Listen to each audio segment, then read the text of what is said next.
Imagine a warm night in ancient Rome. The air is thick with the scent of jasmine and roasting meat. Torches flicker, casting dancing shadows on the marble walls of a grand villa. Music, laughter, and the murmur of conversation fill the air. This is a Roman feast, a decadent spectacle of excess and indulgence. These gatherings were more than just parties. They were a microcosm of Roman society where power, wealth, and pleasure intertwined. They were there to see and be seen, to forge alliances, and to indulge in the most exquisite pleasures. Tales of their extravagance spread throughout the empire, inspiring both awe and envy. But behind the glittering facade lay a darker truth. A world of power imbalances and exploitation of the most vulnerable. Tonight we step back in time.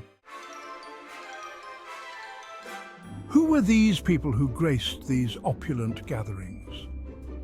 At the head of the table, you might find a senator, his fingers glittering with rings of gold and precious stones.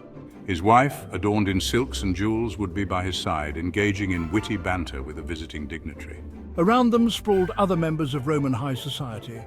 Ambitious politicians, wealthy merchants, celebrated poets and philosophers, all gathered under one roof. Their laughter echoed through the halls, fueled by copious amounts of wine and the thrill of being in the company of their peers. These gatherings were a stage for social climbing. A chance encounter with the right person could mean advancement in politics or business. A well-placed word could make or break a career. Every smile, every gesture was calculated, a delicate dance of ambition and social maneuvering. But it was not just about business. These parties were also about pleasure, about indulging in the finer things in life. They were a celebration of the Roman Empire's wealth and power, a testament to its dominion over the known world. As the evening progressed, the guests were treated to a feast for the senses. Tables groaned under the weight of exotic delicacies. Roasted boar, stuffed dormice, and peacocks adorned with their feathers were just a few of the culinary delights on offer.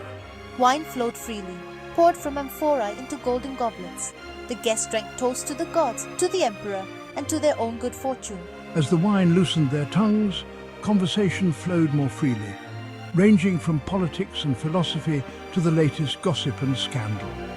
But the feast was not limited to food and drink. As the night wore on, the entertainment began. Dancers, both male and female, moved with suggestive grace, their bodies glistening with oil. Musicians played lyres and flutes, their melodies both haunting and sensual. These gatherings were about more than just pleasure. They were also about power. The host, by showcasing his wealth and generosity, was demonstrating his status and influence. Guests vied for his attention, hoping to curry favor and advance their own standing. The presence of women, too, was not merely decorative. While they may not have held official political power, Roman women were a force to be reckoned with. They used these gatherings to exert their influence, to forge alliances, and to advance the interests of their families and lovers. The very act of reclining at a banquet was a statement of power. It was a privilege reserved for free Roman citizens, a symbol of their elevated status in society. Slaves, on the other hand, were relegated to the margins, serving and entertaining their masters. Indeed, the lines between status and seduction blurred in these gatherings, creating a complex web of relationships and power dynamics that defined the very essence of Roman high society. Section 5. Behind the veil of pleasure, the untold stories. But amidst the opulence and revelry, it's crucial to remember the other side of this coin. While the elite feasted and celebrated, an army of slaves toiled unseen. They cooked, they cleaned, they served, and they entertained, their labor ensuring the smooth running of this extravagant machine. These slaves were more than just servants. They were regarded as property, bought and sold at the whim of their owners. Their lives were intertwined with the pleasures of the elite, their own humanity often disregarded in the pursuit of Roman indulgence. Young boys and girls, some brought from far-off lands, were trained as dancers and musicians. Their youth and beauty were commodities, exploited for the entertainment of the guests. Others served as cabarets, their bodies adorned to entice, their role a reminder of the power dynamics at play. Section 6. Wine, Women and the Will to Power. The combination of wine, power and desire often led to situations where boundaries were blurred and consent was a slippery concept.